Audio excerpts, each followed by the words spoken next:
2 Chronicles 30. Hezekiah celebrates the Passover. Hezekiah sent word to all Israel and Judah and also wrote letters to Ephraim and Manasseh, inviting them to come to the temple of the Lord in Jerusalem and celebrate the Passover to the Lord, the God of Israel.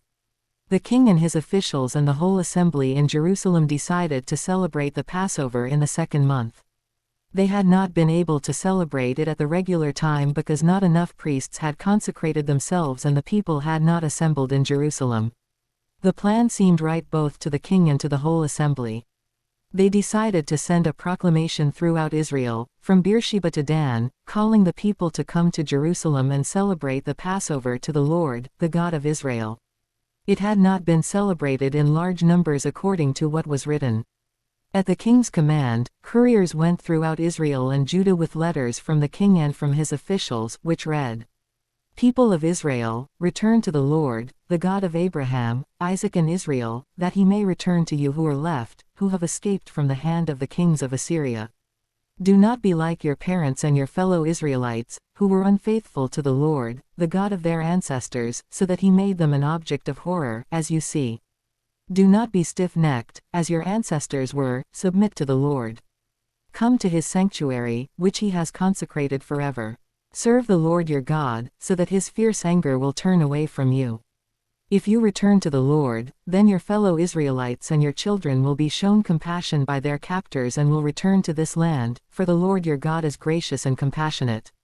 He will not turn his face from you if you return to him." The couriers went from town to town in Ephraim and Manasseh, as far as Zebulun, but people scorned and ridiculed them.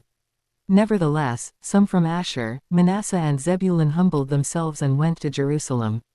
Also in Judah the hand of God was on the people to give them unity of mind to carry out what the king and his officials had ordered, following the word of the Lord. A very large crowd of people assembled in Jerusalem to celebrate the festival of unleavened bread in the second month. They removed the altars in Jerusalem and cleared away the incense altars and threw them into the Kidron Valley. They slaughtered the Passover lamb on the 14th day of the second month. The priests and the Levites were ashamed and consecrated themselves and brought burnt offerings to the temple of the Lord. Then they took up their regular positions as prescribed in the law of Moses the man of God. The priests splashed against the altar the blood handed to them by the Levites.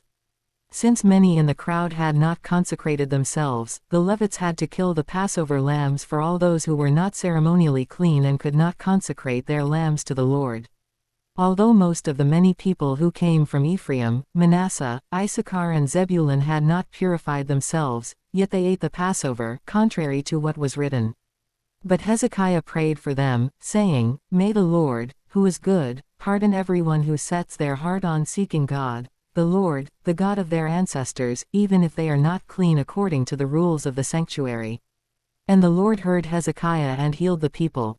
The Israelites who were present in Jerusalem celebrated the festival of unleavened bread for 7 days with great rejoicing, while the Levites and priests praised the Lord every day with resounding instruments dedicated to the Lord.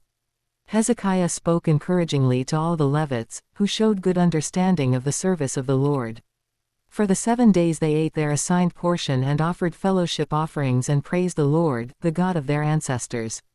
The whole assembly then agreed to celebrate the festival 7 more days, so for another 7 days they celebrated joyfully. Hezekiah king of Judah provided 1,000 bulls and 7,000 sheep and goats for the assembly, and the officials provided them with 1,000 bulls and 10,000 sheep and goats. A great number of priests consecrated themselves. The entire assembly of Judah rejoiced, along with the priests and Levites and all who had assembled from Israel, including the foreigners who had come from Israel and also those who resided in Judah. There was great joy in Jerusalem, for since the days of Solomon son of David king of Israel there had been nothing like this in Jerusalem.